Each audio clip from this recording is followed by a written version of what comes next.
Hello everyone, welcome to my channel. আশা করি সকলে ভালো আছেন। ছোটোবেলায় ওলের নাম শুনলেই মনে হতো যেন খেলেই গলা চুলকোবে, তাই ভয়ে খেতাম না। কিন্তু বড় হয়ে ওলটা বেশ পছন্দের একখানা খাবার হয়ে গিয়েছে। একটা পাত্রে কিছুটা জল নিয়ে ওলগুলো ভালো করে সেদ্ধ করে নিতে হবে। ওলগুলো ভালোভাবে সেদ্ধ হলে ওলের জলটা ঝরিয়ে ওলটা এক সাইডে রেখে দিতে হবে। এবার গ্যাসে একটা কড়াই চাপাবো। কড়াইটা গরম হলে কড়াইয়ে কিছুটা সর্ষের তেল দেবো। তেলটা ভালোভাবে গরম হলে ডুমো ডুমো করে কেটে রাখা আলুগুলো ভালোভাবে নেড়েচেড়ে ভেজে নিতে হবে। খুব বেশি ভাজার প্রয়োজন নেই। আলুগুলো নেড়েচেড়ে কিছুক্ষণ ভেজে নিয়ে আলুগুলো কড়াইয়ের এক সাইডে সরিয়ে রেখে ওই কড়াইয়েই কিছুটা গোটা গরম মশলা, সামান্য হিং আর দুটো শুকনো লঙ্কা ফোড়ন দেব।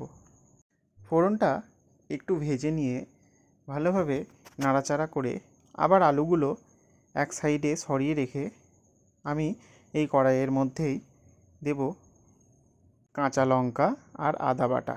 কাঁচা লঙ্কাগুলো লাল ছিল বলে এই রকম রঙ। এবার আমি এর মধ্যে একে একে কিছু গুঁড়ো মশলা, যেমন হাফ চা চামচ জিরে গুঁড়ো, 1 চা চামচ ধনে গুঁড়ো, হাফ চা চামচ কাশ্মীরি লাল লঙ্কা গুঁড়ো, স্বাদ মতো লবণ, সামান্য একটু চিনি আর হাফ চা চামচ হলুদ গুঁড়ো দেব। সব মশলাগুলো দেওয়া হলে আমি মশলাগুলো ভালোভাবে নেড়েচেড়ে মিশিয়ে দেব। বেশ ভালোভাবে মশলাগুলো কষিয়ে নিতে হবে। আর এই মশলা কষানোর সময় মশলাগুলো যাতে তলায় না লেগে যায় বা না পুড়ে যায়, তাই আমি কিছুটা গরম জল এর মধ্যে দিয়ে দেব। গরম জল দিয়ে ভালোভাবে নেড়েচেড়ে নেব, যাতে মশলাগুলো ভালোভাবে মিশে যায়। মশলাগুলো একটু কষিয়ে এলেই আমি আগে থেকে সেদ্ধ করে রাখা ওলগুলো দিয়ে দেব। ওলগুলো দিয়ে ভালোভাবে নেড়েচেড়ে নিতে হবে। ভালোভাবে নেড়ে নেওয়ার পর আমি ঢাকনা দিয়ে সেদ্ধ হতে দেব কিছুক্ষণ পর ঢাকনাটা সরিয়ে ভালোভাবে নেড়েচেড়ে দেব।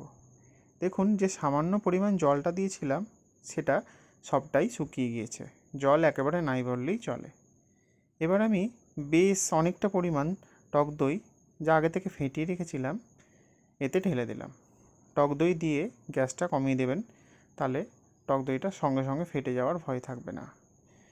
কিছুক্ষণ নেড়ে চেড়ে নিয়ে আমি আবার ঢাকনা দিয়ে বেশ কিছুক্ষণ রান্না করব। রান্না করে ঢাকনাটা সরিয়ে বেশ কয়েকটা গোটা কাঁচা লঙ্কা আর কসুরি মেথি দিয়ে নামিয়ে নেব আমাদের আলু আর ওলের নিরামিষ দম।